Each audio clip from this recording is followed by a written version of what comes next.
Ladies and gentlemen, you are listening to the Anime Gourmands. That's right.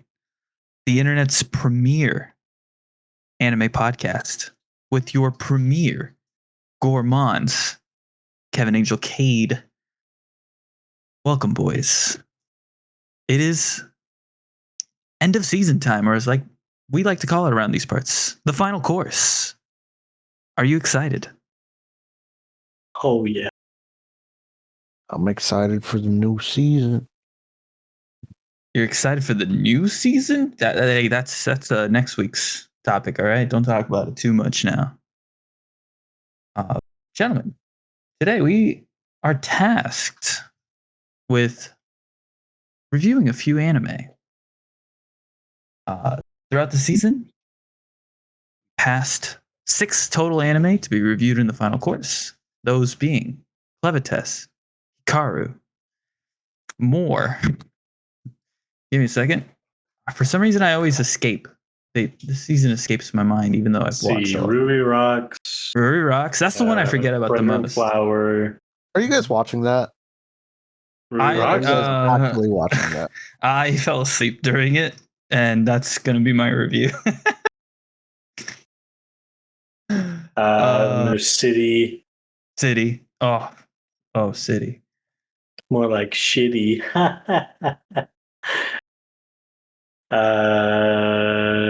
Silent Witch. Silent Witch. Not to be it. Mm-hmm. Boys. I don't care about two of them, so. Of course. Let's go ahead and get started. Why don't we? Right now, we're just going to do Clevites and Hikaru. We'll do the rest with Tanner tomorrow. And it's all going to be one big podcast episode. It's going to be great. It's going to be great. Trust me. You won't even notice that Tanner's not here. So why don't we go ahead and let's go ahead and start with Clevites, since that was a bit of a wild card. That was a Angel voted anime to be added to the final course. That Angel. That was indeed you. I know you did it on such a whim that you forgot, but this was indeed you. So Angel, this being your show, this being your wild card, take the floor, please. What did you think of Clevites? It's what I wanted it to be, sort of, I guess. I wanted I don't remember if we read this one or not. Did we? No. We don't read the wild cards. Okay. Well, based off the first episode, I wanted this to be a dark fantasy, and that's what it was. Gave us a little bit of gore here and there. Story was it was a good story. Mm-hmm. They should have yeeted the kid. Wow. You would like that. Yeah. Oh, I don't have any notes, but I can build off your opinions. A classic Tanner answer. Cade, what did you think of Clevites? I was really interested in it at the beginning. I thought it had a lot of potential, but I didn't like where it went in the end. There were a few inconsistencies that I kind of felt needed to be addressed that weren't. It's obviously gearing up for season 2, but this should have been a 24 episode season. Either that or like 18 episodes or whatever you want to do. There needed to be more this season to flesh out the things that they left behind. Such as what is the Book of Toa? Why isn't Clevites concerned about the fact that people see him in a red bubble, which means he's away from his territory, you know, and he's like super concerned about being seen as away from his territory, you know, and then like what are they going to do next with um, the gang, considering they've kind of completed their mission, so to speak. There needs to be more. Mm-hmm. Now, Kate, did you? Were there any aspects of the show that you would give it props for? Um, hmm. I'd say the beginning had pretty good writing. I enjoyed the story that I was trying to tell in the beginning. Um, I enjoyed the characters, but I think the overall setting was lacking. Um, it just felt like there wasn't enough world building done. No, I take it back. I'm sorry. There wasn't enough like unique world building done. So it didn't feel like special in any particular way besides the fact that I guess Clevites beats the humans. I don't know. Mm-hmm. Interessante. I would say Clevites for me. I was quite pleasantly surprised. Um, because it wasn't your run of the mill like fantasy anime. It did have a bit of a darker element, like Angel alluded to. It is quite gory at times. Um, and I don't think it ever strayed from that too much. Although, like the classic shonen fare, like yelling out your moves, comes in. Like it kind of clashes with the dark feeling sometimes, but it's a pretty consistent anime throughout. I would say like towards the end, yeah, I did feel like they started sort of shoeing in lore and world building where maybe if there was a longer runtime, longer than 12 episodes, they would have been more fleshed out. I'm not too hung up on like everything regarding like the Book of Toa is clearly supposed to be for whatever seasons moving forward, and if they are going to animate it, I'm sure that's going to be an integral part of that season. Um, but yeah, everything like when it came to like the king coming back from the dead and Clavitas dealing with that, and like I don't know, there's just there's a level of like, oh, this is just how it is, it really felt like like it wasn't fleshed out, right? Uh, but reg- regardless of that, like despite all of that, I think I came out with a positive feeling. Alicia's as like your main protagonist, she's great. Um, her relationship with Clevites is funny, even like endearing at times. The way they're kind of like frenemies throughout.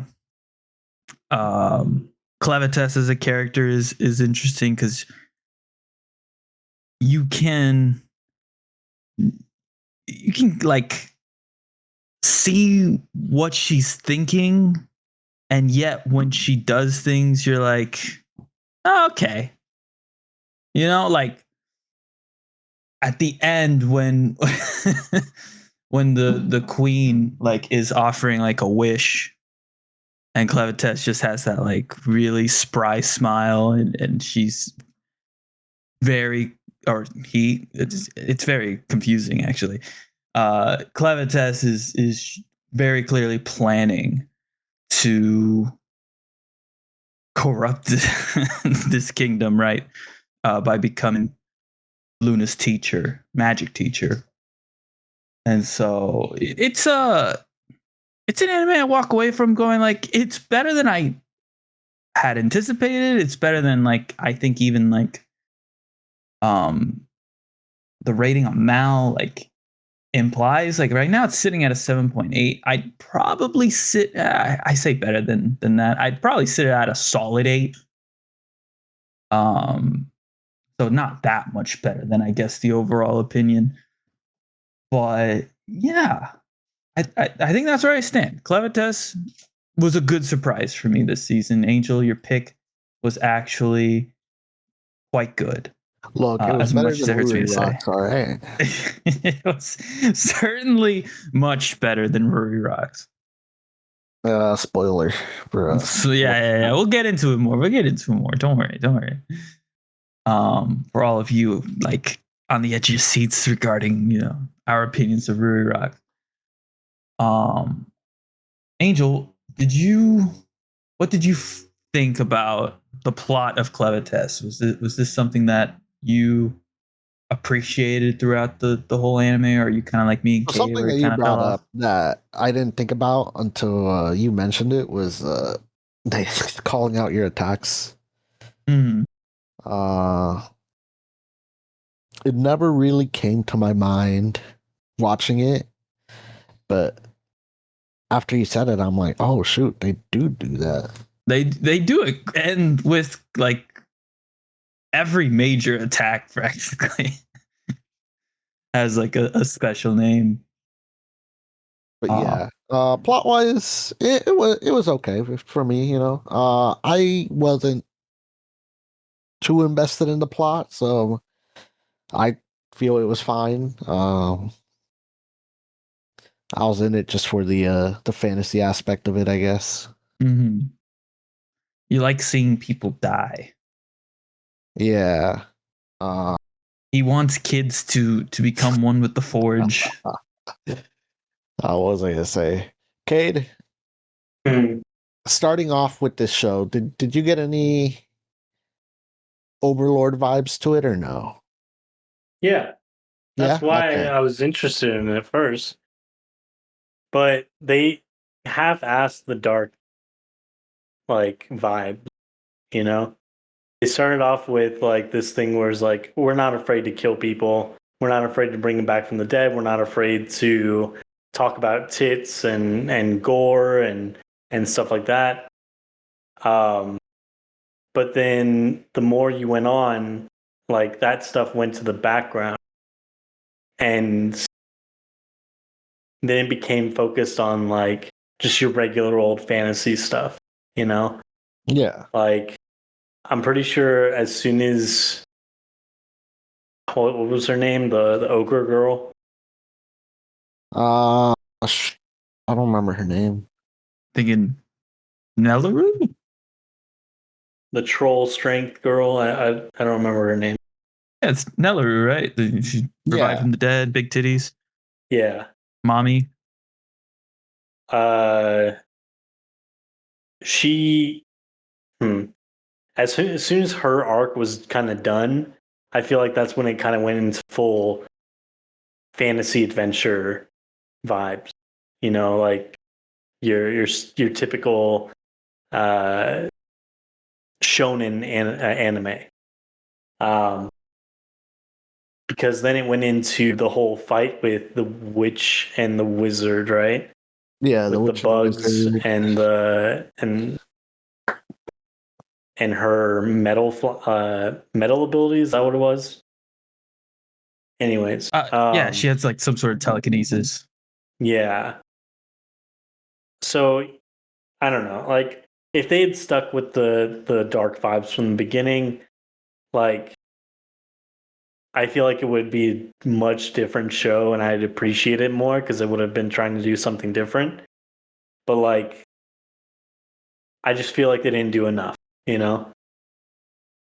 Yeah, for me, just to piggyback off your point, Cade, I do think there's a bit of a tonal shift as soon as the plot involved Drell, which is like the big bad of the last arc, right? Yeah. Because as soon as he came in, it kind of turned the show from being like us against the world, which was like super interesting, right? You're fighting bandits, you're fighting like, you know, you're surviving by your wits. It goes from that tone to, oh, here's the villain of the week. We got to take out the villain of the week. And then from there, it's kind of like, okay, well, now we're re-entering the shonenness. And I think that shonen identity, like I said earlier, is present because they're doing your classic shonen things, yelling out your moves and all that. I think that was always a part of its core identity. I think it just wanted to put that on the back burner in terms of like the early part of the plot, right? So I think we're all in agreement that there is a bit of a tonal shift halfway through this season. But regardless, I think you're gonna have to explain your rating a little bit more, though, Kevin, for me to understand at least. For sure. Because right now I'm sitting at like a 6.5, maybe. Let's go. What rating did you give it? I said it's probably around an 8, but let's do an official rating here, anime gourmand style. We're used to the S through F. Boys, that's not how a gourmand rates things. They don't use tables. They use stars. So on a scale of 1 star to 5 stars, 1 star being the worst anime you've ever seen, 5 stars being one of the greatest anime you've ever seen, this is probably 3.5 stars for me. We're sitting roughly around like where B territory would be, like a solid, just straight B. You know, Kate straight Angel B would be a 4. No, Yeah. I don't think so. 4 out of 5 would be 80%. Yeah. Yes, I get that, but 5 stars. Well, maybe we got to redo the rating system now. Okay, wait. I see where I messed up. I said 1 through 5 stars. I meant 0 through 5 stars. 5 Would that not stars be the is same? like look. 5 star. No, it would not be. 5 stars is the best anime. Like that's like in the category of like one of your best animes. That's S tier. 4 stars is A tier. I'm not giving it an A tier. You know, 3.5 stars. Take it or leave it. All I'm saying is, if we're gonna have to use the tables as a reference for our stars, we might as well just keep going with the table. I mean, gourmands sit at tables and they eat anyway. Let me cook. Let me cook here. All right. Okay. All right.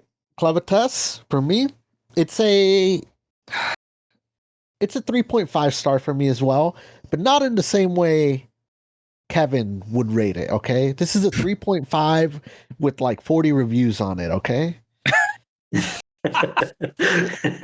Like, you know, you pop this up on Google Maps or something, you know, you're trying to find something to eat, you see it 3.5 at 40, you're like, you know what, maybe I'll go somewhere else. But it's still a 3.5. Oh gosh. You know, when you put it that way, maybe I like that. Maybe yeah. Oh word.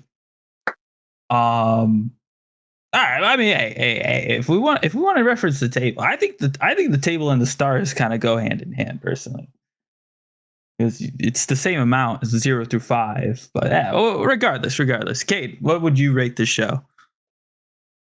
So this would be oh man, I'd say 3 stars, dude. I wouldn't even give it the 0.5. Mm-hmm. I think the 0.5 is lost on the disappointment that I had from enjoying it in the beginning and to not enjoying where it went. Mm-hmm. Mm-hmm.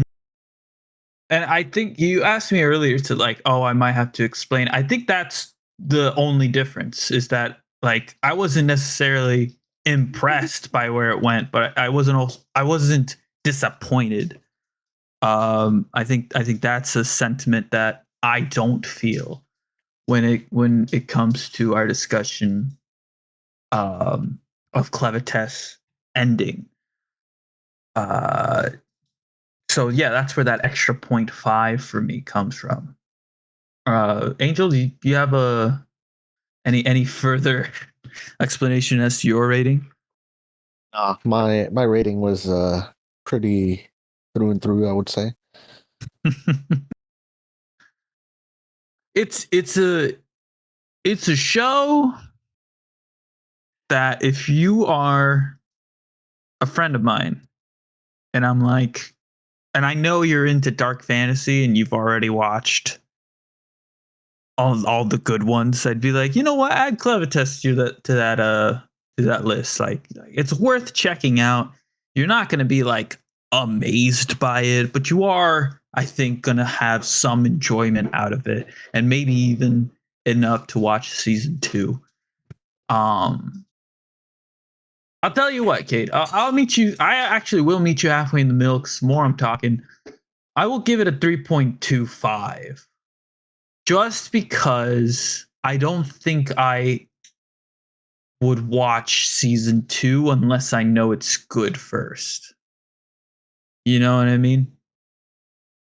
I think that would be I would have to see what the general vibe is about season 2 to pick it up again. So I'll give my rating a slight debuff. But I still stand like more positively. It is on the positive side for me as a whole. Do we have anything else we want to talk about Clevites? We good. We could. All right. We good indeed. Let's move on to the summer Hikaru died. And this is a show I think Angel said was not for him when he did his Yeah, I watched the mid-season. first 3 episodes, and I don't know, it's just not my type of genre, you know? The way it's not a romance guy, I'm not whatever this genre is. So, I don't know. BL. No, not the BL aspect. There was another one last season. Kevin, do you remember that like train anime with the shrooms and all that? It felt Train like to the more end like, of the world? yeah, it's like that one, you know? This is Like nothing like that one. no, What are you no, no, talking no, about? no. It feels kind of like that, you know? I don't know. I'm getting those Be- type of vibes, and I didn't like that one either. I think you're getting those vibes because it took place mainly like in the countryside. That's the only like connection you can really draw between these two shows. So you're telling me I hate the country? Got Yeah, it. yeah. I guess that is what I'm saying. Specifically, the Japanese countryside is not your cup of tea. Angel only watches urban shows. Angel hated the beginning of Your Name. Absolutely. Kate, since we're the only two people who have watched it, it is up to us to give our reviews. So, Kate, 12 episodes of The Summer Hikaru Died. What did you think? This one stuck with me more than Clevitis did, that's for sure. I think they're I think Hikaru and whatever the guy's name is, black head Yoshiki? guy, Yoshiki. I think their relationship is really sweet, but extremely toxic. Especially on the side of Yoshiki. He has lost his best friend and his crush, and has actually seen, you know, Hikaru's dead body on the ground, and instead of, you know, taking it in stride and grieving like a normal person would. Accepts this new Hikaru as a replacement for the old one. And even though that he has a moment of like, I recognize that these two are separate, I need to say goodbye to Hikaru or the old Hikaru and embrace the new one. You know, he's still embracing that new one um out of fear of losing the old one and uh fear of losing that love interest, you know, that he had. Um so it's interesting to see that kind of um perspective. I think I said this last time, but the perspective on grief and the perspective on a relationship like this. Uh, it's fascinating. You know, it's fascinating to watch, and um, I was very eager to see where it went the entire time. Um, I'm still eager because it hasn't ended, right? Or has it? It has a Yes. season 2. It has a season 2 announced. But it's done for the season? Yes. Yes, it is. Interesting. Okay. And then I don't think the second season even has a release date yet. Just a announcement. Because the last we saw it, I don't know how else to describe him, but besides like Demon Hunter, uh, he was walking up to them on the beach, right? Mm-hmm. Okay, so that's interesting. I'm very eager to see where it goes from there, but like, I think when you start an anime off, or sorry, you start a relationship off in an anime where it's rotten to the core immediately, it becomes just fascinating to watch either one become more rotten or two to get better. Mm. You know, so like if you're watching like a typical romance anime, um, it's fun to watch it, you know, uh, grow and get good, but you know it hurts when things go wrong. This one, it's not. That's not the case. It's just like it's straight up just like, ooh, okay, this is a new development in the relationship. So like when I guess are we doing spoilers? Oh yeah, hell yeah. Okay, when Yoshiki stabs Hikaru, like that was a moment of like, oh, that's so good, you know, because you don't get that in a normal relationship, you know. Yeah. So I don't know. This one was really interesting to watch just because it flew in the face of all the other BLs and romance ones that I've seen, and it's not even really a. It's not dedicated to being a BL. You know, Mm-hmm. it's more dedicated to being a horror and a paranormal. But I really enjoyed the BL side of it, and the relationship that they had. The honestly, like the paranormal stuff, I could take it or leave it. Like it was kind of like it was cool to have alongside of it, and it explained why the relationship was the way that it was. But like nothing like creeped me out in new ways or or spooked me, you know, in scenes that I wasn't expecting it to spook me in. You know, like it wasn't anything new in the horror genre. Uh, but I definitely enjoyed the relationship side of it, and it means a lot to me because I'm not a big romance guy. So Yeah. I agree with your points. I will say that I have a little bit more of an appreciation, I think, for the paranormal side because I think they do it in a way that it moves the plot along in an interesting way, right? Like when you have like the wig ghost, you have the ghost in the diner, right?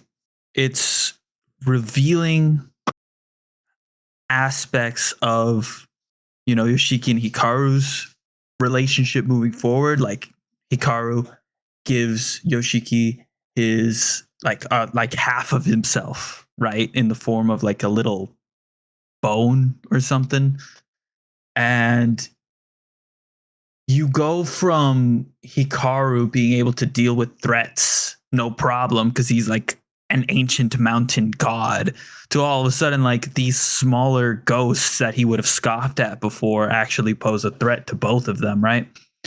And so I found myself really, really digging how tense the show was consistently, right? And it did it in multiple aspects. You had like that romantic tension that you allude to. You have environmental tension where it's being built up by conversations from the townsfolk and like community lore.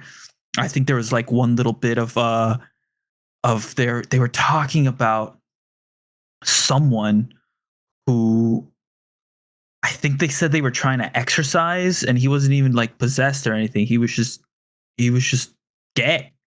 There was like a little bit of like community lore. It's like, oh, this town is not cool with uh with homosexuality, you know?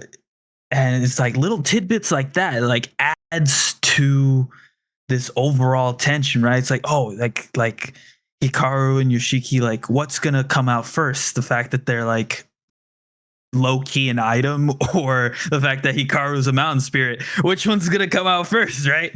But I feel So like that's more of the drama talking. You're talking about this tension, but like that's the tension of the drama that's going on in the show.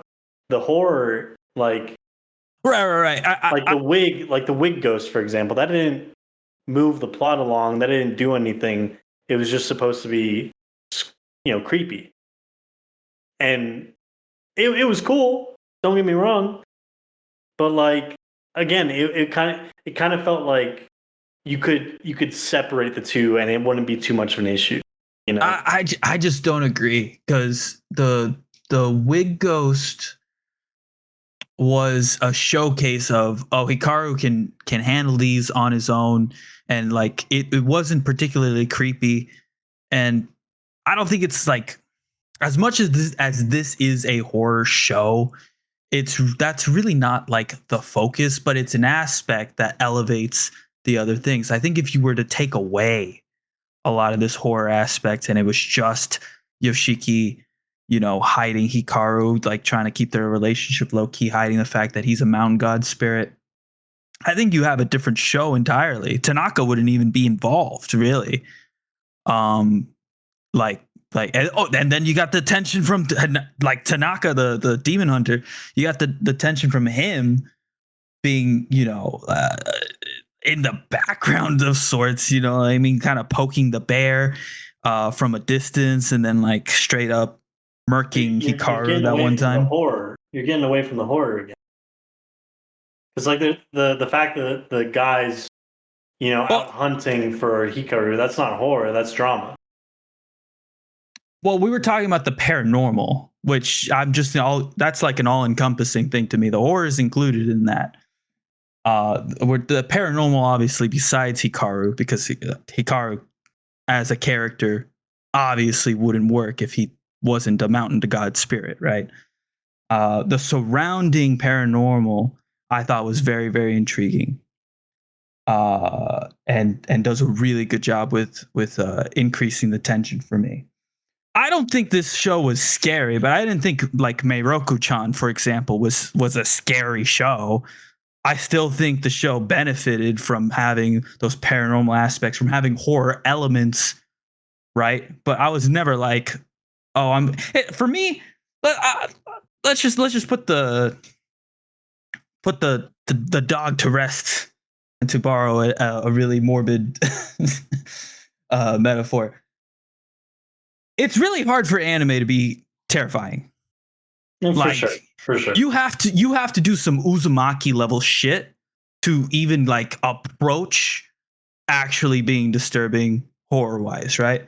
So when we're talking about horror in anime, for me, it's like it's not even really an aspect of the show that I'm reviewing. I'm more reviewing like, oh, how does these paranormal activities, these paranormal entities, how are they affecting the plot? How are they affecting the characters? What are they trying to showcase with these interactions with the diner ghost, with the wig ghost, right? Um, and so, and obviously, like having Tanaka involved, I really thought that this show was good at grabbing your attention. It grabbed it from episode one, and I think it kept it, in its grasp. Right, it never let go of your attention. Whether it was like the BL, like you were saying, I still think the paranormal was good. The interactions between Hikaru and the classmates, right?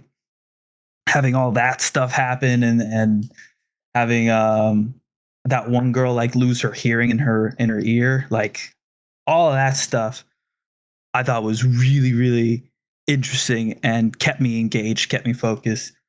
I came away loving the show. Hikaru is a banger, as the kids say.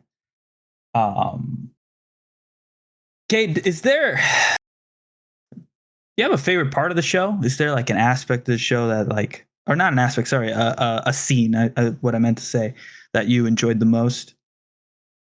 I think the ending scene was actually really impactful. Mm-hmm. With him begging Hikaru to stay with him, because it kind of showcased that he hadn't moved on from episode one, Mm-hmm. like emotionally at all, and that was cool to see because it kind of played on the fact that like you expect people to kind of grow and get better as time goes on, but obviously he's so attached that he just can't, you know and there it was a perfect opportunity. There was a good reason for Hikaru to move on, or to leave, right? All the monsters were coming after them, and his friends and everything like that, and uh Yoshiki had already taken a step towards, you know putting Hikaru to rest by setting up the shrine to old Hikaru. Um, and so just watching him kind of turn his back on that growth was really interesting to watch. It was something I hadn't really seen before and wasn't really expecting either. So And I think they also do a good job, to your point, of showing that not just with environmental clues like him having the gravesite for the bird and Hikaru, but also like by his physical nature changing, like the scars growing on his arm. To me, I feel like he's looking more tired as the season progresses.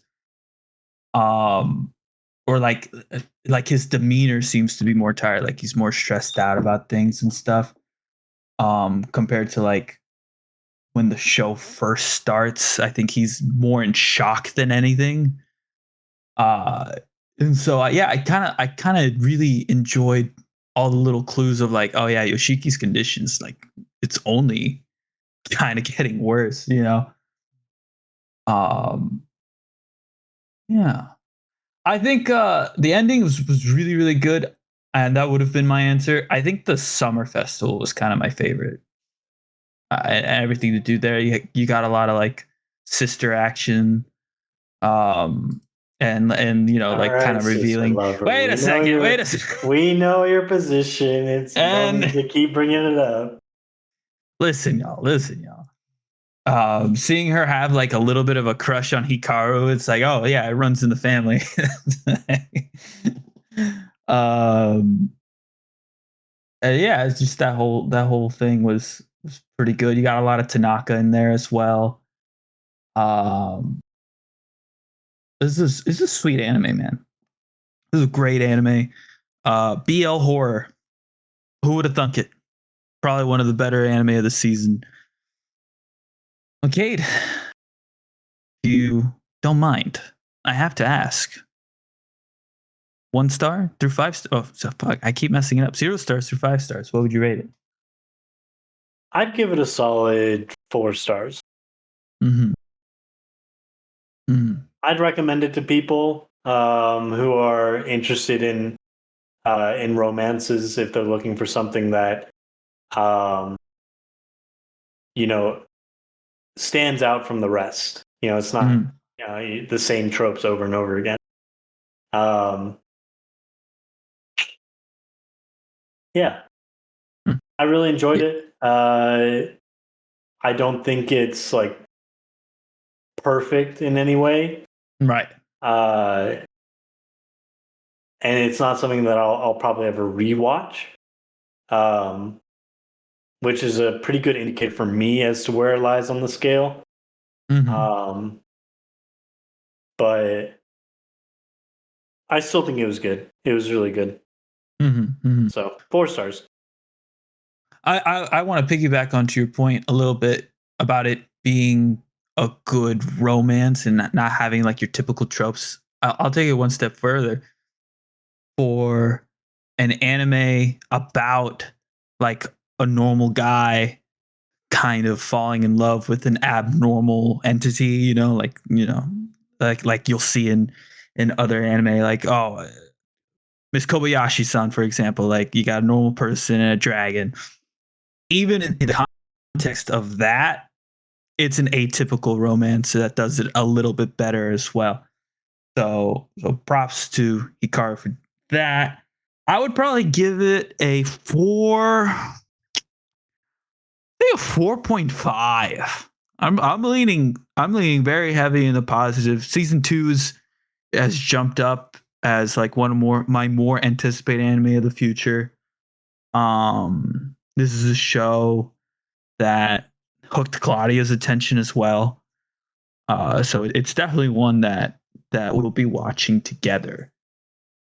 And I think it's season 2 is going to be really interesting because we like Tanaka, man. Like he's like this weird little wild card because he and his fucking hamster have just been like in the background. You know what I mean? And I think they're leading towards a much bigger plot, right? And season 1 was definitely more focused on Yoshiki and Hikaru so far. So I think it's going somewhere. I'm looking forward to it. And yeah, 4.5 is about where I stand. And this is the part where Tanner will give his opinion, assuming he watches. Oh, Lord. Well, that'll do it for this part of the podcast. Cade, You thank want to you do for like joining a us. hard cut? You want to do like Hard a hard cut and then just like merge the two? Like, Is that what you want me to do? I'll do it. I'll say something like, "All right, Tanner, now step up." And Tanner will say something like, "Thanks, Kate. I'll take it from here." You know what? That's exactly the kind of thing I'm looking forward to. It's gonna be seamless, exactly like that. Boom. This part of the conversation the audience won't even know it happened. I'm up. I'm ready. I'm ready to talk about whatever is next on the agenda. Well, Is it's there a great. bit that I'm not understanding here? No. This is the bit. Okay.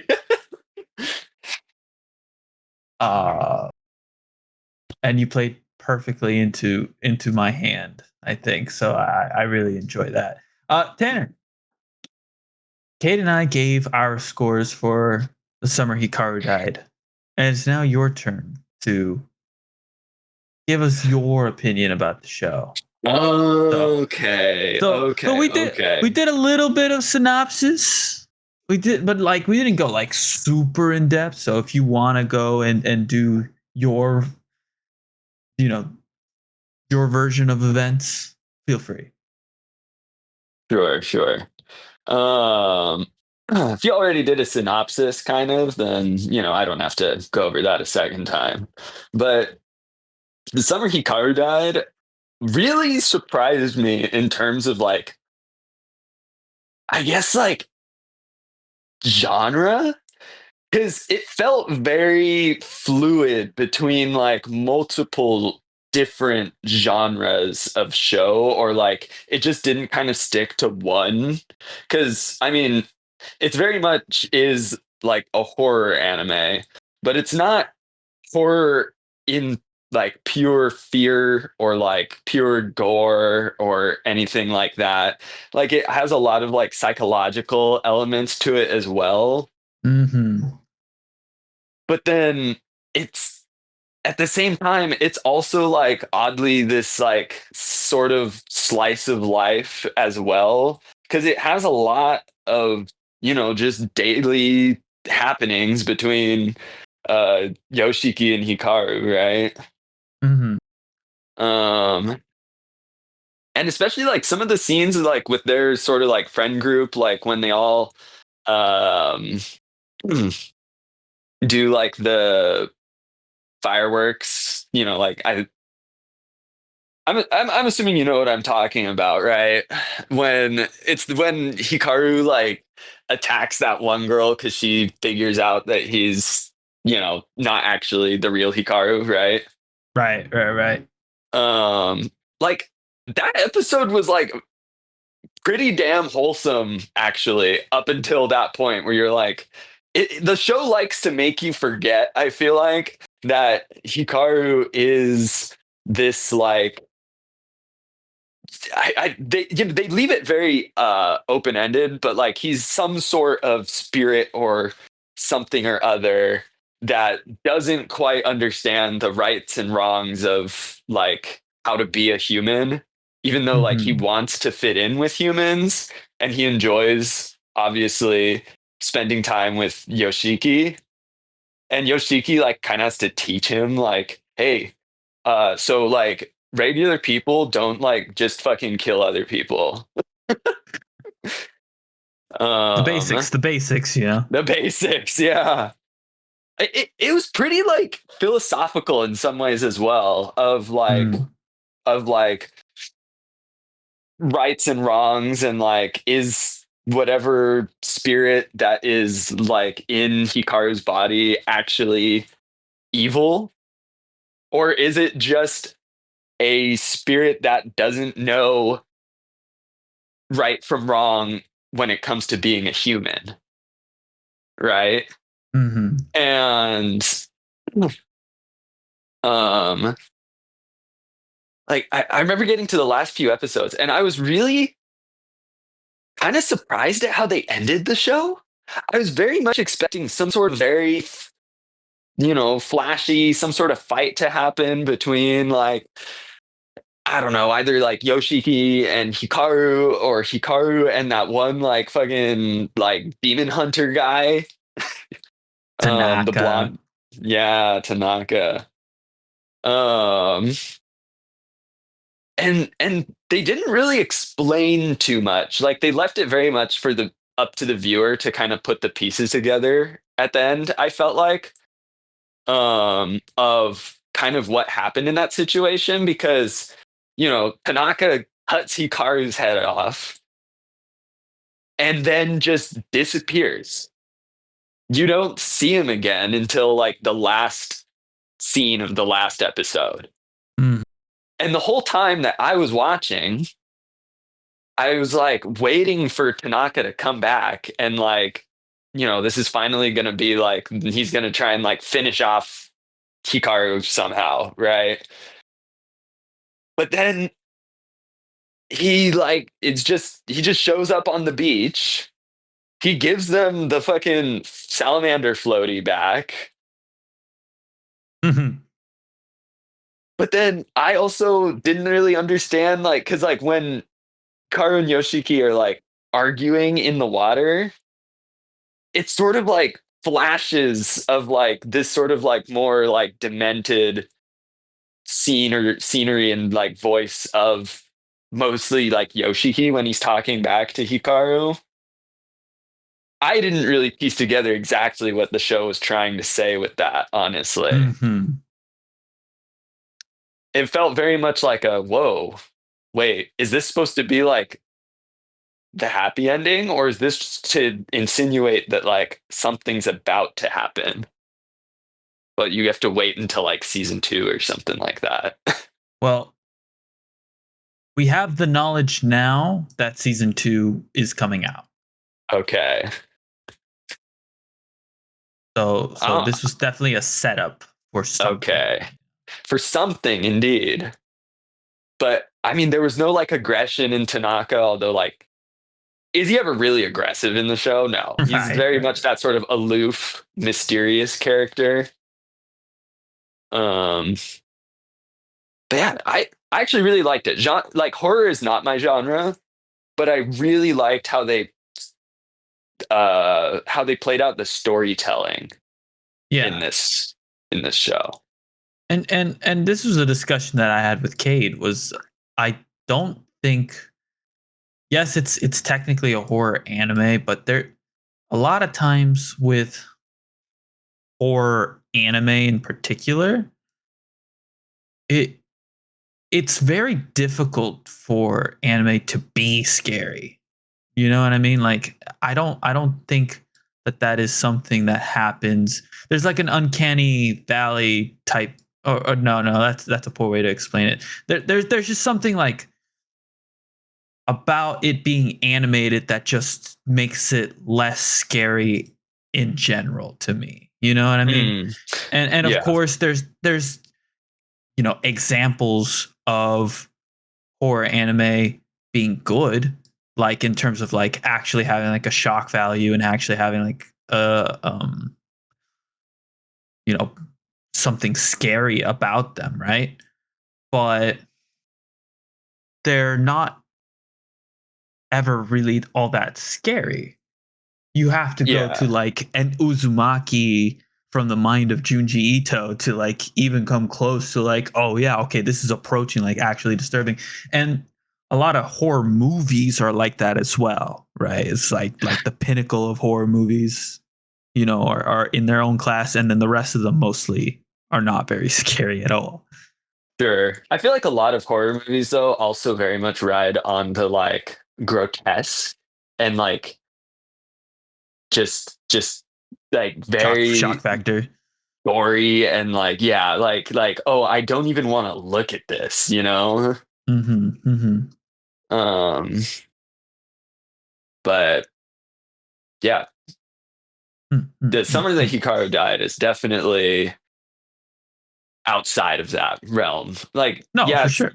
horror tag, but as I was saying, it very much blends multiple sort of genres into one. Mm-hmm. Mm-hmm. I almost it's funny because the comparison that I brought up the other day, while not a one to one by any stretch, but I said it reminded me of Meiroku-chan. You know what I mean? That's like, Yeah, sort of, except for Mieruko's like a comedy.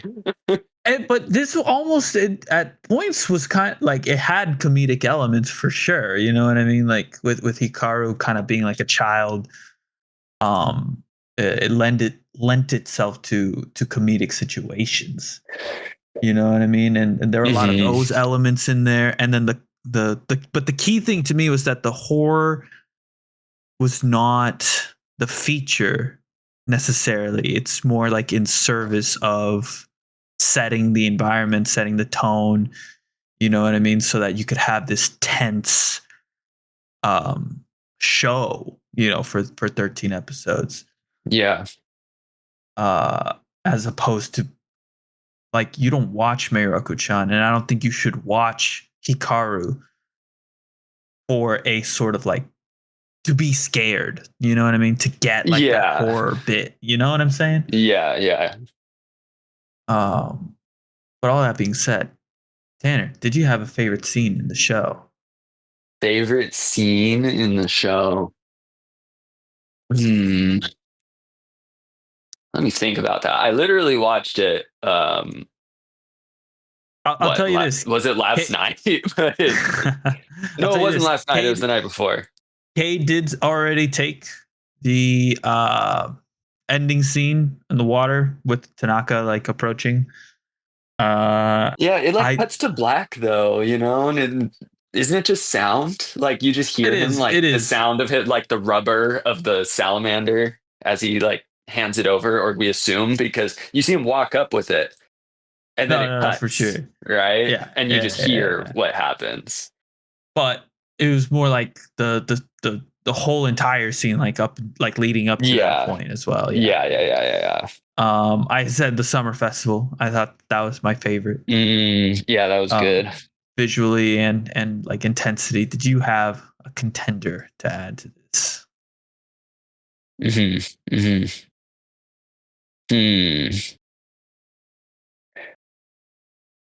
I can't, I can't say there's an individual scene that like really stood out to me necessarily, except for, well, no, never mind. Absolutely. It's the whole episode of when Yoshiki is planning to kill Hikaru. Mm, It's the whole lead up to that where like Yoshiki's like, "Hey, Hikaru, let's skip school." And you don't know what's going on, but you can tell something's off and he like calls his mom and is like, "Oh, mm, are you doing well?" And then at that point I'm like, "Is Yoshiki going to kill himself?" And yeah. then because like that's like kind of the usual sort of like lead up to like someone who's gonna like commit suicide. But then his whole plan is that he's gonna kill Hikaru, which then maybe he thinks like Hikaru might kill him. Right. Maybe that's why. But like just the whole buildup of like the tenseness, the contrast of like the classes singing, like suddenly they're like, oh, this singing's like really beautiful, right, and calming, and there's this romance almost about everything that's happening, but something isn't right, and then finally when Hikaru and Yoshiki are at Yoshi's place and you see him pull out the knife, you see that it's the huge climax, all that tension has reached critical mass, right? I think that was my favorite part of the show. Mm, No, that's a good one. That is a good one. And it was also very important because that's where Hikaru takes that piece of him and gives it to Yoshiki, right? Yeah. And that also, yeah, that definitely is a huge turning point because you see almost a more humanness come out of Hikaru after he does that, because like he's been weakened and now he's like, he can experience pain and he heals slower, and he like is kind of forced to understand a little bit about how humans feel, right? Right. Totally. No, excellent choice. So Tanner, around these parts, it is of course the final course. I need to ask you, on a scale of 0 stars to 5 stars, what would you rate this show? And look, this bit was a little lost on Kate and Angel, so I made a visual guide to help us, stay on the same page. Because it's the same rubric we've been using, just with a fresh coat of paint. Yeah, I see it. Okay, I like it. It makes sense. It did not make sense when I explained it to them. So I'll This rubric was necessary. This rubric was necessary. This, in my opinion, is a 4-star show. With if season 2 like goes crazy, it could become a 5-star. Oh yeah, I see the potential. for sure, for sure. And we kind of introduced the capability of like adding a decimal at the end. Hmm. You don't have to. You don't have to go straight 4. I mean, if you want to, that's your prerogative. Oh, it's a 4. You know, you ever been to a 3.5-star restaurant? I didn't think so. Yeah, that's right. You're right. You're right. You're right. You're right. I don't remember the last time I willingly went to one of those. All right, 10. The solid pick. I think Kate also gave it 4, and I want to say I gave it 4.5. The audience will know very quickly if I'm bullshitting or not. It will have been 48 hours since I've said what I've said. All right, so All right. give me a break, guys. All right, next let's go ahead. Let's talk a little Ruri Rocks, only because I know you said at the top you didn't watch it, and guess what, Tanner? What? I technically watched it. But I fell asleep. I've seen a lot of clips like posted on social media, and mainly it's when so I'm gonna forget all the names because I haven't watched any since the mid-season. But the black haired girl, Nagi. when she wears the maid outfit, Yeah. lots of clips of that. And I will say, you know, the the voluptuous art style does not dial back in that show. No, it does not. Specifically for her. Not I mean the Kohai, like Nagi's Kohai, Yoko. You know, she's a little bit fan servicey, but like it's Nagi, you know, Yeah. and almost Oh man. exclusively, yeah. I've seen some bad shit too. I've seen like some fucking like Ruri posts, and I'm like, don't lewd the child. Don't lewd the Please. lollies. Don't lewd the lollies, guys. If there's one thing you should take away from this podcast, don't lewd the lollies. Don't. And you never want to be the lolly looter. Oh no. Trust me. I had my name dragged through the mud for ages. All because of a mere joke that No. that stuck for some reason. Mm-hmm.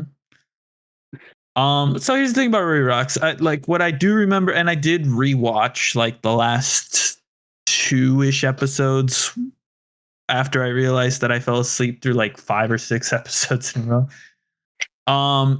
It's not a bad show by any stretch. It does the mineralogy very well. And it's like, despite the voluptuousness of a couple characters, it is not, I wouldn't even really consider it a fan servicey anime. Not to the extent of, you know, I don't know. Like even Hanebado in like the one episode we watched that was like more fan service than this show. You know what I mean? Yeah, So, yeah. that being said, I did fall asleep probably during the maid scene. So I've seen the maid scene, the maid outfit scene. I did not watch it live. Yeah. That's the one that everyone was kind of going crazy over No, for sure. online. For sure. With good reason. With good reason. It's a lot of budget was put in that. So I cannot fault it for. I want to say it's not a boring anime. It was just boring to me. I don't have any interest in mineralogy and rocks and stuff. And so, as interesting as the show tried to make it, and as well animated as it was, it could not capture my attention. And yeah, I did not feel bad enough to rewatch all the episodes I missed. I just said, like, I just want to see how it ends. Yeah. I mean, and for context for the audience, my computer's broken, which maybe you've already explained or not. I have not. But yeah, my computer is dead CPU. So I'm like, on the days that I was planning to finally start watching through all the shows, I ended up having to like troubleshoot for an entire day and then like go through a whole warranty claim thing and all that. And so kind of ruined my original schedule. But the point of explaining this is, I guess now more than before, I very much prioritized which shows I wanted to watch. And obviously Ruri Rocks was on the chopping block of, you're at the bottom of the list, unfortunately. Which was understandable. I would have wanted to watch Clevites over Ruri Rocks, honestly.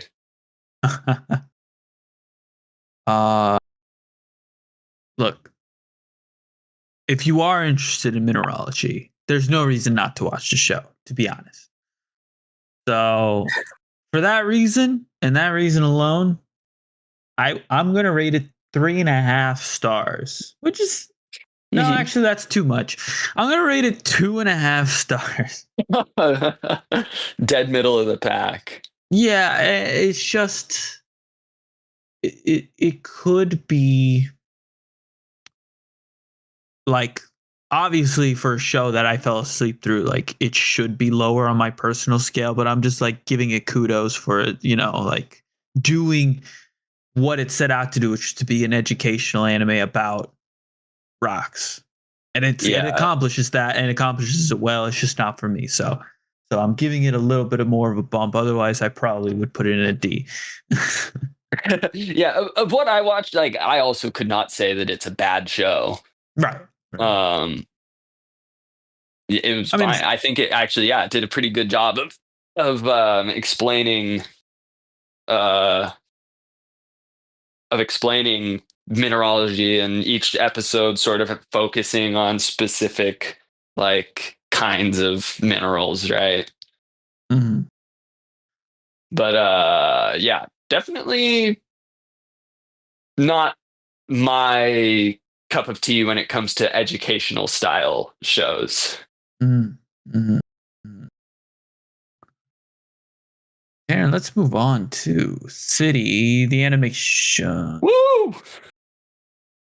Now, you told me that you did not watch it in its entirety. No, but I mean, I think it's pretty easy to understand that it is very much if Nichijou, again, with different characters, different situations. Mm-hmm. And I mean that in a good way. Totally. Without sounding like too much of an exaggeration, I think this is my favorite comedy anime of all time now. Oh, I think it personally, it surpasses Nichijou, and I had to figure out why. Like other than just like gut feeling, you know what I mean? Mm-hmm. And I think the answer is actually pretty simple. I'm an adult now.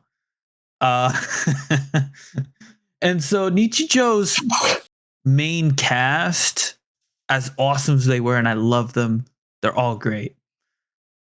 They're in high schoolers, right? So a lot of those skits and bits and jokes, like they all surround the idea of like being in high school.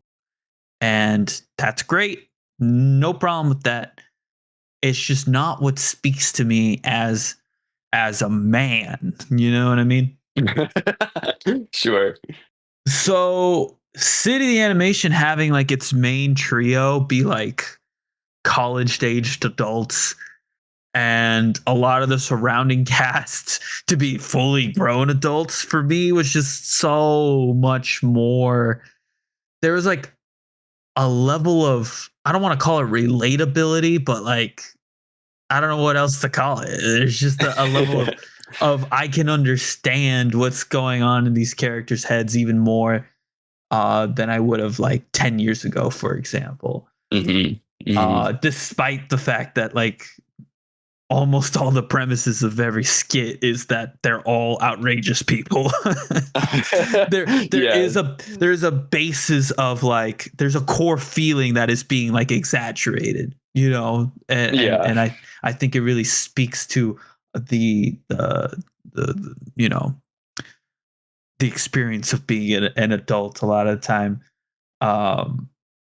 And so, and beyond that, that's like my, like, oh, this is my next level analysis of why I think I prefer City over Nichijou.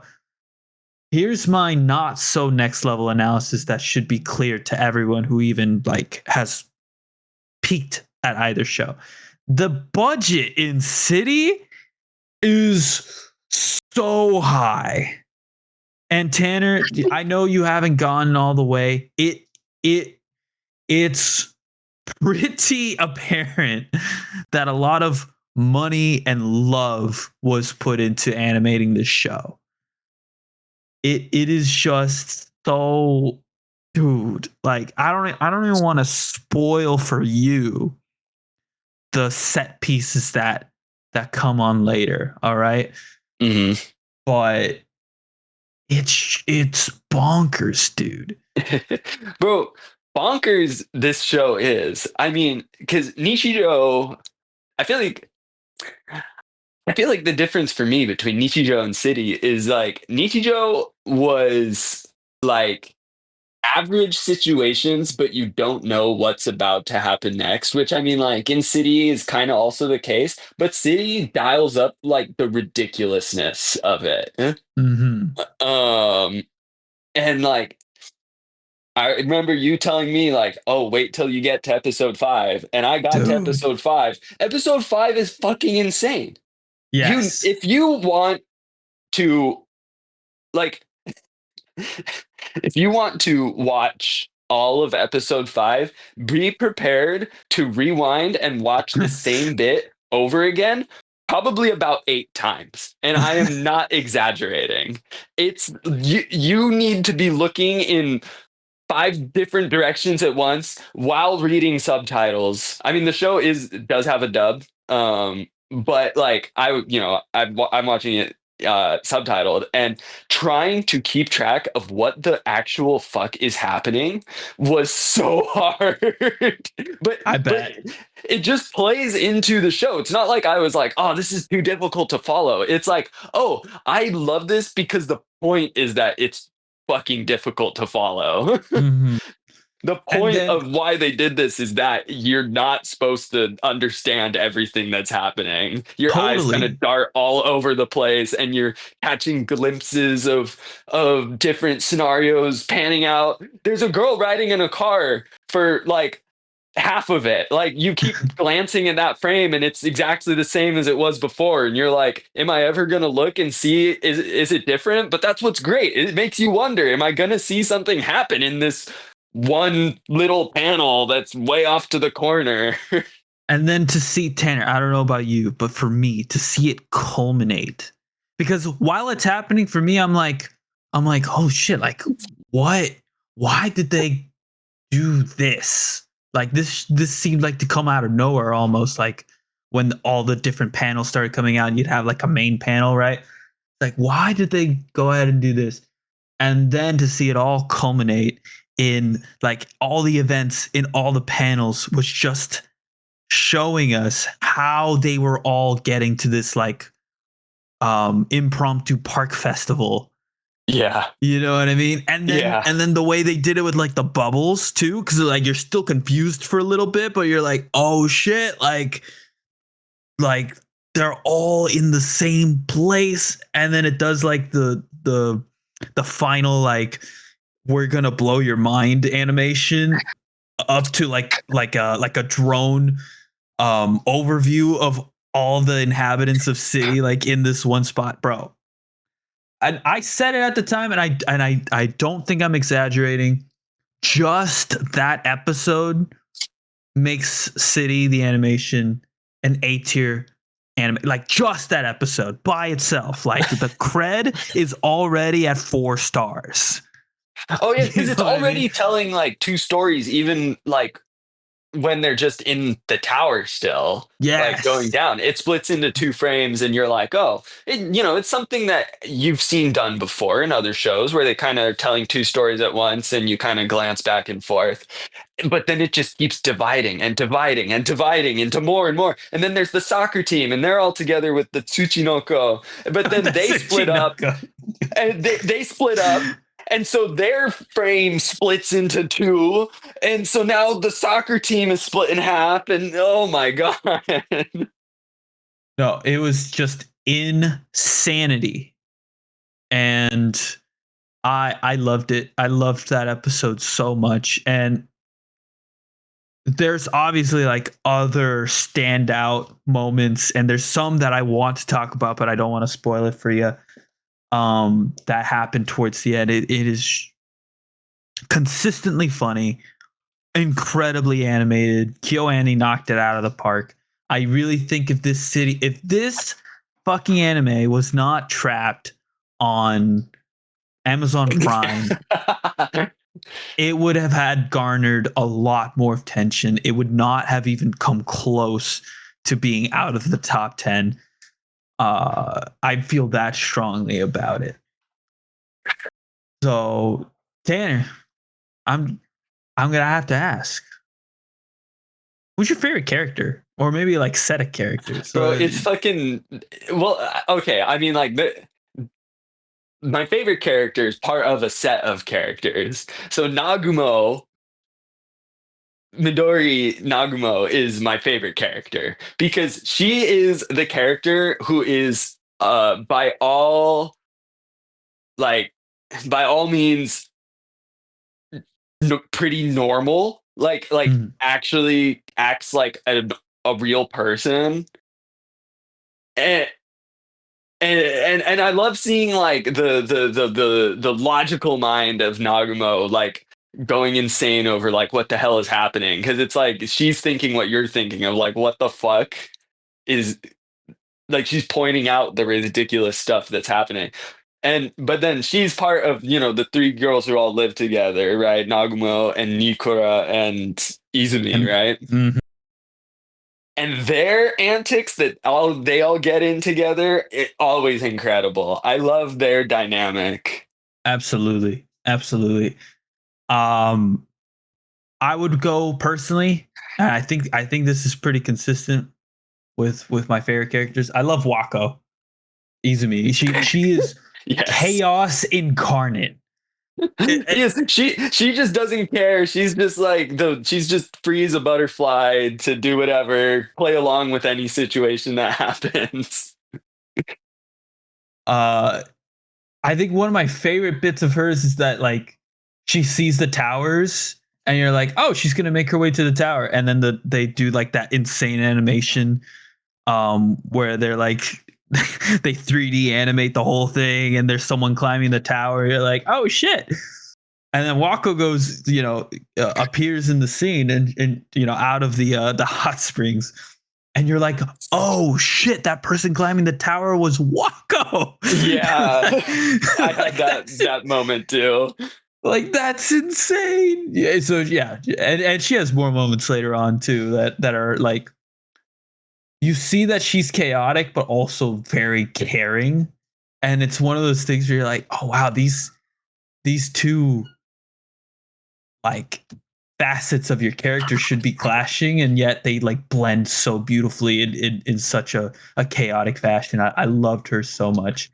Hmm. um I will say my favorite set of characters has to be the 2 high school girls, the one that's like moving to England.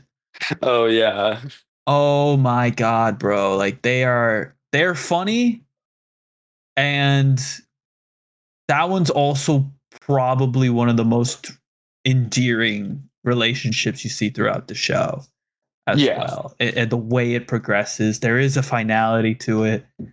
And it's oh my god, dude. Like if you've ever had a best friend that moved away, you might tear up. And that's for me, like that's just a like how is this comedy anime making me tear up a little bit? You know what I mean? Yeah. Um, but god damn it, dude. City animation, I hate to lean into my biases so much because I know I said Nichijou was my top comedy anime, but City Animation has surpassed Nichijou in my opinion, and therefore it deserves a 5-star for me. That I cannot, Mhm. in good conscience, give it anything less than 5 stars. It's just bonkers, man. It is And then bonkers. you know, look. I'm not saying you should do this, but I am saying that performance enhancers also enhance this anime. Oh, I believe it. So, like, this is going to be one of those shows that I rewatch, like it legitimately. And I don't say that lightly, because I don't rewatch shows in general. Like, I'm always moving on. I want to grow my library of shows that I've watched, not grow my backlog. So the fact that I'm even saying like, oh, this is a guaranteed I will be watching over and over again, like I think for me that speaks volumes. Yeah, 5 stars for me. Oh, Tanner, yeah. I know you're not as far as I am in the show. So what rating would you give it given what you've seen? I would give it a 4 star. I think I I would say, unfortunately, it loses a little bit of its like. What am I trying? Like, in comparison to Nichijou, Nichijou to me was a show where like everything was very fresh in terms of like the visual gags, because I feel like a lot of what makes Nichijou and City um, really unique is visually how they represent what's going on, not just the ridiculousness of everything, but like just the culmination of like a random situation ending in this like insanely animated piece is just, I don't know. It's its own thing is really what I feel like. Mm-hmm. And so City feels very much like a Nichijou successor, which it kind of is. Oh yeah. It And almost so certainly is.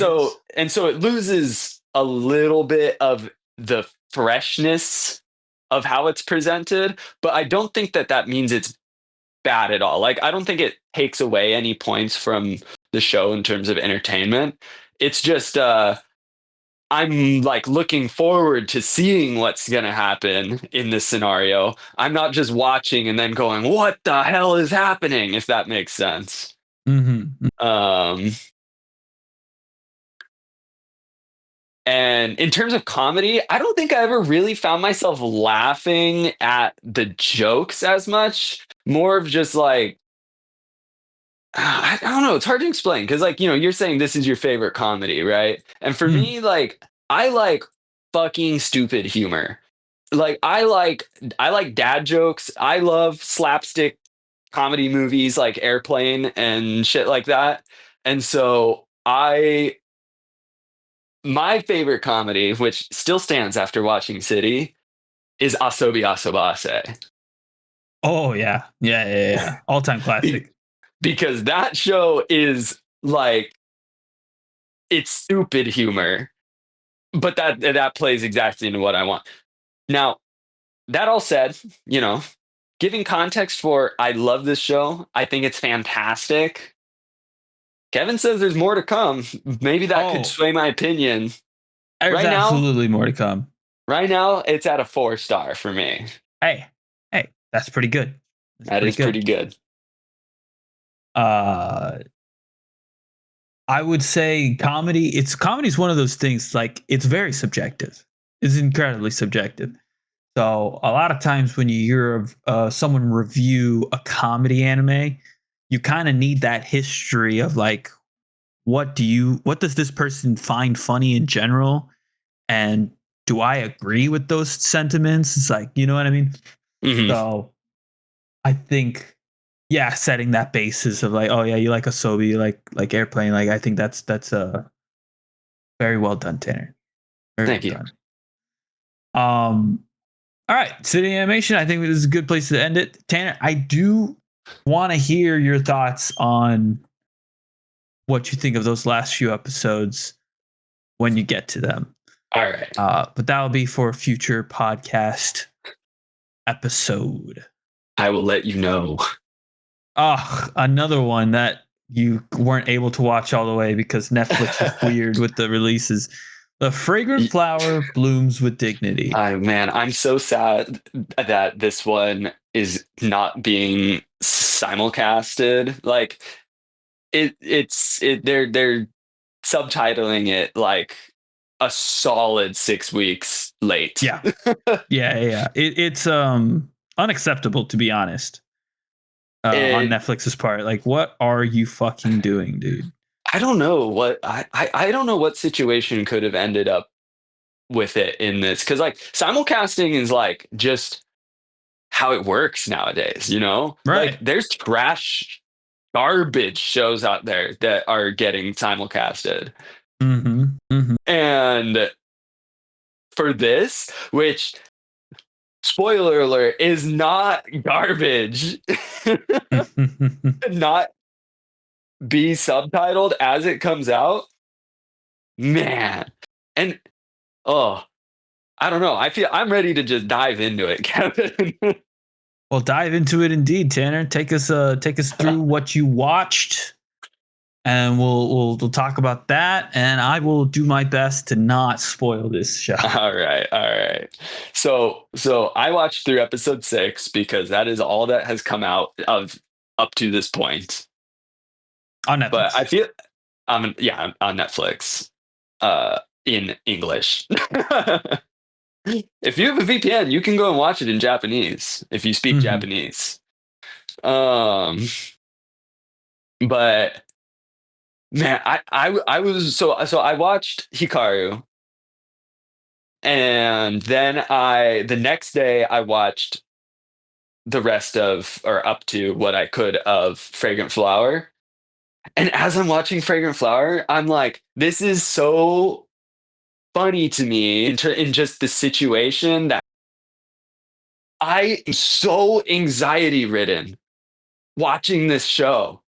In a way that Hikaru, a show that is supposed to make you like anxious and like, you know, because it has that horror tag on it. It's supposed to get you a little on edge, right? And but with that one, I'm more sitting and watching, and it's I'm more enjoying just like the storytelling of it. But Fragrant Flower, I'm here losing my mind over the fucking relationship that's happening between Haruko and Tsurugi.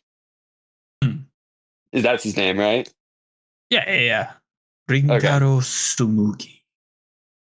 Oh my god. It's because they're like perfect for each other, man. They're both the nice people. They're the good-hearted people at each of their respective schools that fucking hate each other, right? Like the schools hate each other for no reason, and they're like the lone shining stars that happen to me, and it's just like, you know, it feels like fate, and it's everything I want in a romance show, man. It's cute times 1,000.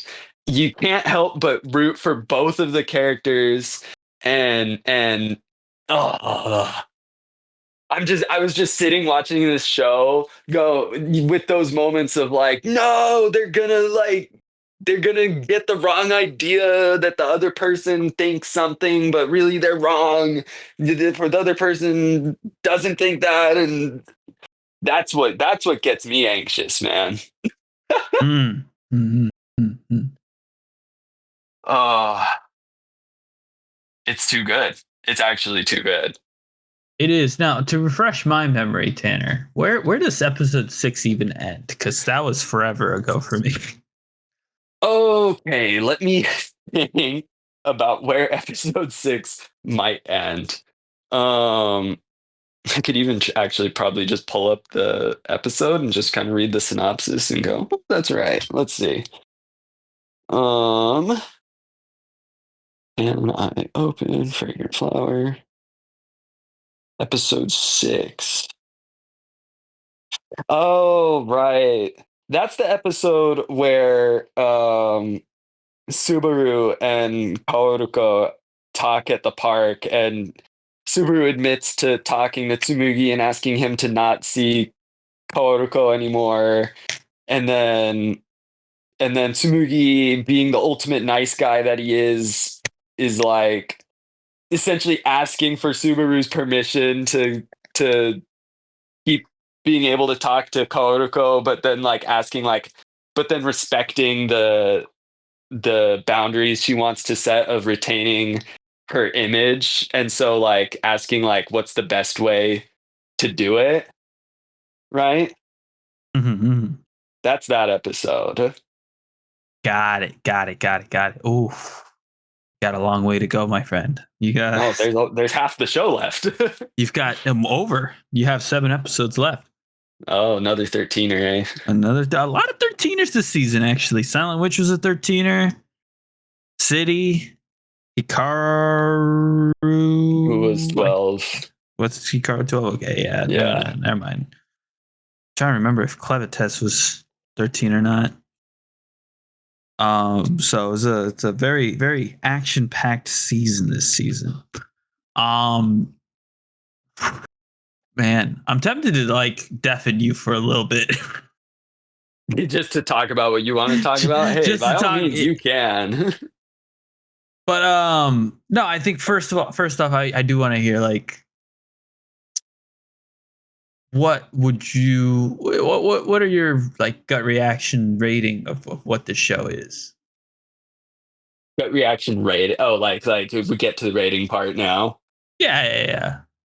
This is fucking this is S tier. This is 5 stars, man. This is like this is like I'm looking at my bookshelf of all of my romance manga right now, and I'm like, it's all of the lovey-doveyness of all of these different stories without like any of the potential downsides of like because like I'm because like I'm thinking like, oh, my Dress Up Darling I really like, but then that has like the fan servicey aspects, which some people can call a detractor from that. A Sign of Affection was like very good, very romantic, very wholesome, very like mature. But this is that like pure-hearted love that you only get with the high school stories, Mm-hmm. that This is a true first love story from both of their perspectives. yeah, yes, and there's no doubt, there's no negatives at this point, honestly. Like Mhm. I cannot think of a single negative aspect of this show. Like the side characters are good. Everyone has real relationships with everyone else. Mm-hmm. And like yeah, I don't know. This is the potential to be like in my top 3 romance anime, I would say. Mm-hmm. Pretty good. Pretty good. You know what? I'm just gonna record my thoughts after the Sure. pod, and the Sure. transition's gonna be seamless and not jarring at all. Not jarring at all. That's right. All right, now time for the real Fragrant Flower review. Oh my word. This show is, I think, as good as advertised, maybe even better. It's amazing to see like the journey that these two characters take together, because it's one of those things. On paper this should be a pretty like basic show, to the point where when I I watched this by myself, but Claudia would get glimpses over the back of my shoulder, and she would say like, "Oh, this is about a guy and a girl who go to an all like a guy who goes to an all boys school, a girl who goes to an all girls school. The guy is like a delinquent, she's like a smarty pants, and they get together." Huh? I'm like, well, yeah, and yet, despite that, it's executed flawlessly. It's not doing anything revolutionary, and it's executed flawlessly to the point where, for me, even when they did the this isn't the first time we've met trope, which is like not the most common trope, but it is one that like comes up somewhat frequently in romance anime. It felt kind of nice still, where you have Kaoroko at the end at the beginning of episode 12, going through her backstory, and you see that she has a memory of like quote unquote being saved by Rintaro, and you see that little like that first crush develop, and her like visiting the cake shop every day. Like even now, it's bringing a smile to my face. It's just so like perfect, for lack of a better word. And this is one of those shows that did a really good job of putting in, like, I think, classic tropes with a fresh coat of paint. It felt really nice to watch. It was super wholesome throughout.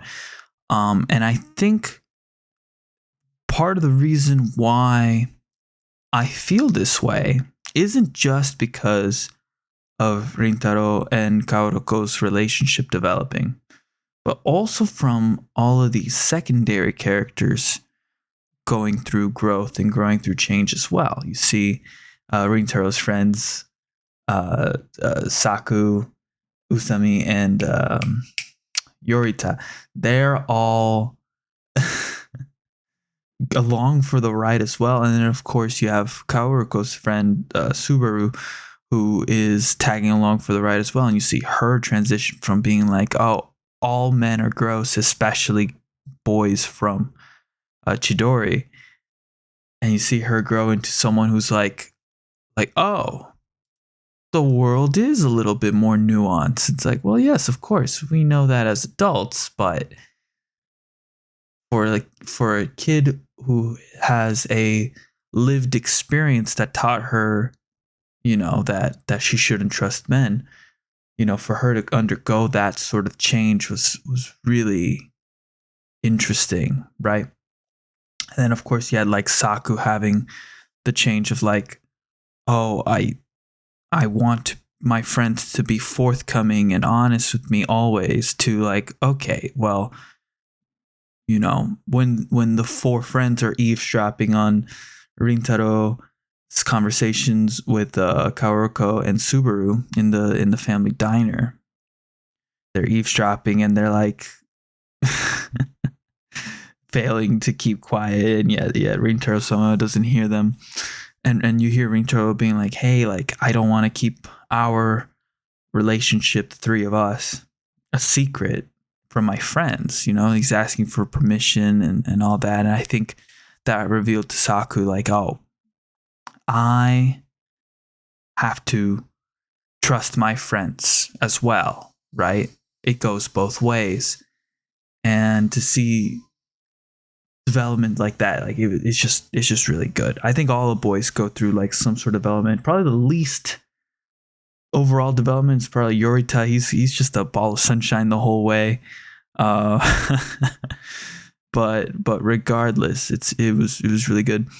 Rintaro's story personally had me like really empathetic, and I say that because I think there is a point, at least in my life, and I think in a lot of people's lives, where it feels like it's easier not to try. We get burnt out from school, we get some family drama. In Rintaro's case, like he can't make friends, and it feels to him like it doesn't matter what he does, he'll never be accepted. And to see him as this high schooler who has been like touched emotionally by his friends and by Kaoruko, it just like to see him go through that like epiphany of like, oh dude, it doesn't suck to try. It was one of those things that, at least for me personally, I kind of went like, man, dude, like that is something that I think I want to say is a universal thing. I don't know if there's a single person who hasn't tried to do something, whether it's like be popular at school, get good grades, and not be able to succeed, right? And not have that frustrate you, and I'm sure there's tons of people who maybe don't relate as much, but for me it was huge. That was like a huge part of my empathy towards Rintaro and why his character felt complete to me by the end of Fragrant Flower. So God, that love confession too, it's one of the best. It's one of the best ever, dude. Like it's drawn out in a way where I think, because you're seeing Rintaro's feelings like as definitively growing throughout these 12 episodes, that I think it's not a shock, but it is definitely like, it feels really nice to have like Kaoruko's side from of it, like at the end, right? Confirming all of her feelings and confirming that like the feelings weren't just mutual, they were initiated by her, and that they wouldn't have even like, the events of this show wouldn't even have happened if she wasn't so insistent on visiting the cake shop the way she was. And that last episode also provided a lot of context to the events of episode 1, which at the time we kind of thought were like, oh, it's just an incredibly shy girl, right? But we should have known, actually. In retrospect, we should have known that Kaoruko was not this super shy girl, right?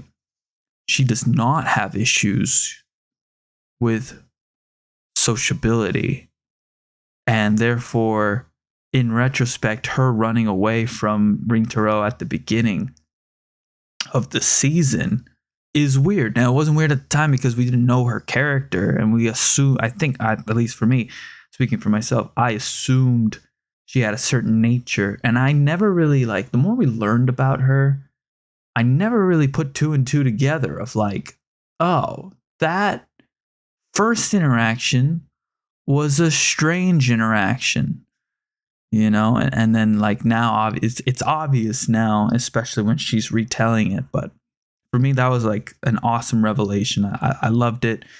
And yeah, as a show that doesn't break the bank, it doesn't do anything extreme, it does it all very, very well.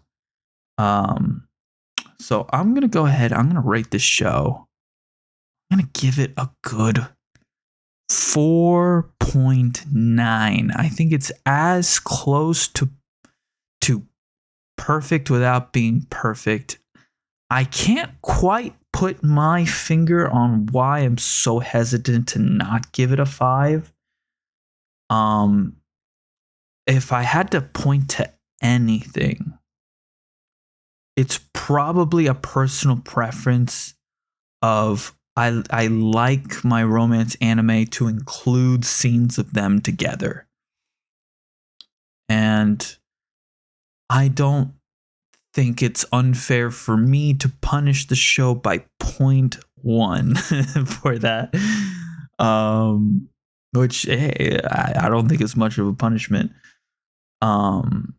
It's just like when we rate these shows, we gotta keep in mind that like we're rating it on like a personal scale, right? So a 4.9 I think is as perfect of a romance anime as you can get without being perfect. So that's a restaurant you definitely, would take a first date to to borrow Angel's analogy. So yeah, that is Fragrant Flower in a nutshell. So I bought Angel as much time as I could. And Talk about unfortunately, I don't think he's gonna make it to the review portion of Secrets of the Silent Witch. oh yeah, yeah. That was one that I definitely would have liked to have watched, but I forgot about it. Dan, I mean, would not you that I would mind? have had time.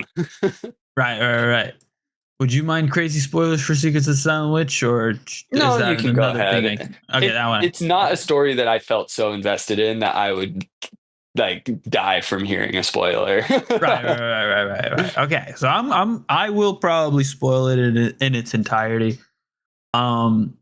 Secrets of the Silent Witch is it's one of those anime that I can't really articulate why I like it so much.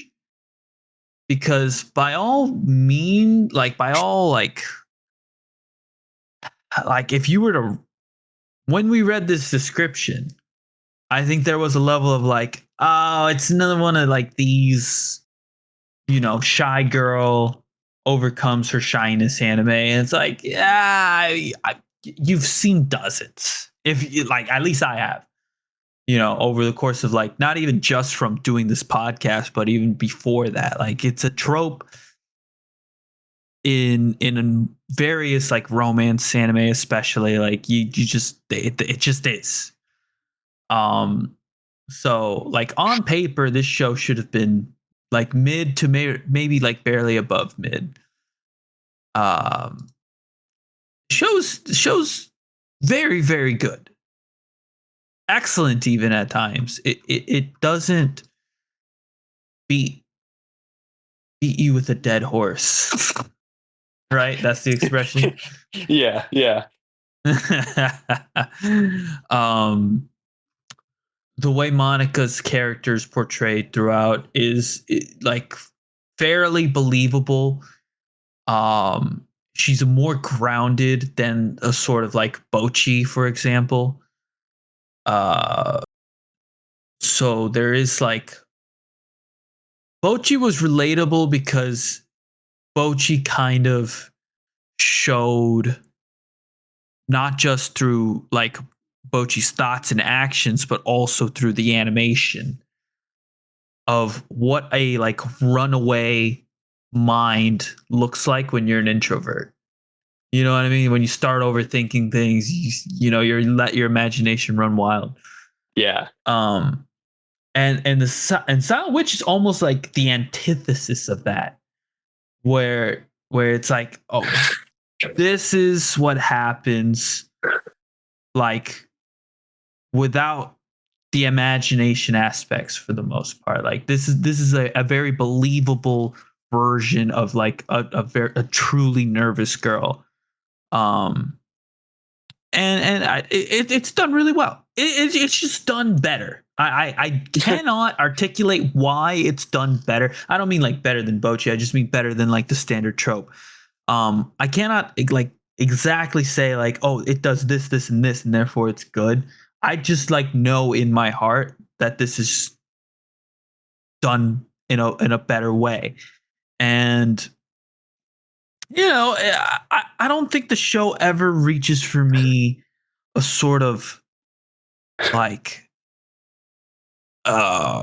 it's not the pinnacle of its genre or anything, but it's excellent. You know, you got all the different potential love interests, like they all get very fleshed out, and they have a lot of, you know, their stories as their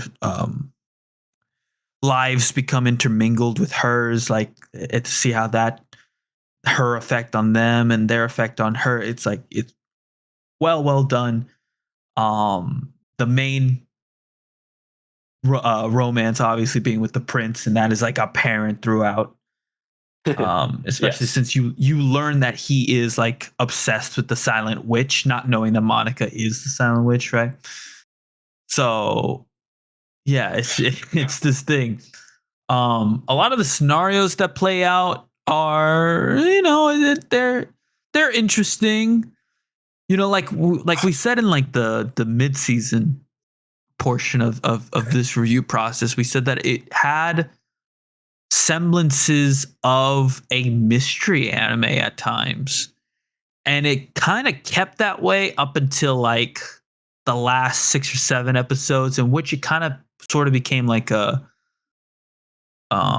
like your standard run of the mill, we need to solve problems with magic type thing. You know, it's like it's fine. You know what I mean? Maybe that's just the mystery anime enthusiast in me talking, but I think I enjoyed those earlier scenarios because you got to like, it really showcased Monica's intelligence, her attention to detail, her ability to like observe others. Where I think that starts becoming less of a focus later on. Um, the last couple episodes all take place in like a sort of festival of the dead. Think like Dia de los Muertos, but in a fantasy town. it's it's it's good, but there was like a sort of campiness that I don't think was present in the rest of the show, especially with the dialogue. Like Felix at one point, like to try to like calm Monica, is like telling her to think of him as a ghost.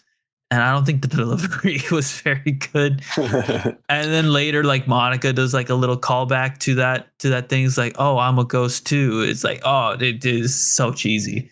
It's incredibly cheesy. I think that did like knock my enthusiasm for this show. However, I don't think it knocked it enough that I wouldn't be excited for a season two. And Claudia was also very much a fan of this show as well. So it was a pretty good show, I gotta say. Silent Witch, I think, is deserving of a 4.2. Ooh, we're getting specific. We're getting specific here. I think it would have been a 4.5 were it not for that last little arc. Um, Although that last little arc did introduce silver-haired mommy, so it's like, oh man, maybe it cancels out a little bit, but alas, it does not. So I am sticking with my 4.2. And I, you know, like, it's pretty good. Pretty good show. That is like A tier level. Absolutely. And yeah. Also, the animation goes hard for no reason at times. I just will also need to throw that out there. Well, Tanner, that's all our shows. Oh, ooh, okay, okay. I'm glad You I might could not have been actually show up contribute. and join. Yeah. Um, well, it you may not have been there for the beginning, but god damn it, I'm happy you're here for the end. Hell yeah. Just to recap, all that we accomplished this season. Right? We reviewed 6 shows, technically 7, because Taco P's Original Sin, we did its own episode when it finished back in the day. You should check that episode out if you're interested at all. But other than that, other than Taco P's Original Sin, we reviewed The Secrets of the Silent Witch, City Animation, Rory Rocks, Clever Test, Fragrant Flower, and The Summer Hikaru Died. And I think we can say at the very the worst score was a 3.5. Is it not bad? You said 2.5. Remember? You're right. 2.5, which sounds harsh, and it is. So let's go ahead and close out the show. We usually do. Tanner, would you like to inform our audience? Yes, I did. Yes, Kevin, I would love to inform our audience. If you would like to contribute to this podcast, interact with us, there is a multitude of ways that you can do that. A multitude, if 3 is a multitude. One of which being on Blue Sky at Anime Gourmands. You spell gourmands the way you spell gourmands. Look at the creator of this episode. You'll figure it out there. You can also email us at animegourmands@gmail.com if you are not a Blue Sky user. I know it is not the most popular social media out there, but at least it's not run by a crazy psycho. So, positives there. And then finally, if you so happen to be listening to this episode on Spotify, down below there is a comment section, as well as Kevin likes to post a poll down there with each episode. So please answer our poll. I don't know what Kevin will make it for this episode, but I always like to check him out. I will be asking you what your favorite anime from this season is. Oh, okay. So we get a little fan participation, some fan highlights. Oh yeah. We'll have 7 to choose from too, so hopefully it'll be wild. The last poll I posted was for, I gotta refresh my memory real quick, was for the game night episode where we did what restaurant equals what anime. Oh no, sorry, that's wrong. The top anime we wouldn't want to be caught watching. I asked who cooked, and I won with one vote. Now I don't know if that is necessarily a compliment because I named 3 of the cringiest anime I could think of. So is that really a compliment? It means you're well versed. Oh, sure. Yeah, I guess that's a positive way to look at it. You can also look at it as my library of anime, having watched, is well cursed. Or that.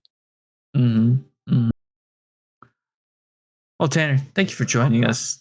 And us being me, Angel, and Cade.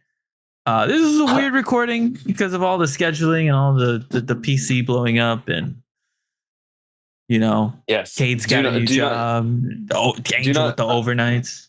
It's true. Do not underestimate my the depth of my despair when my computer would not turn on. I understand the feeling. Don't worry. It's scarring. That's a canon event that changes the man. What the hell? Exactly. A canon event. That's right. For some it's getting married. For others, it's their first kid.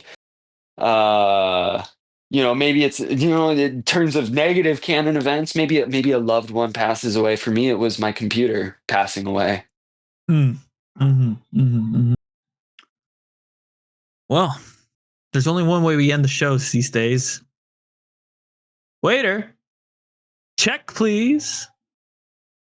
And then that's when you go, oui. Of course, monsieur. Yeah, that fucking French ass motherfucker.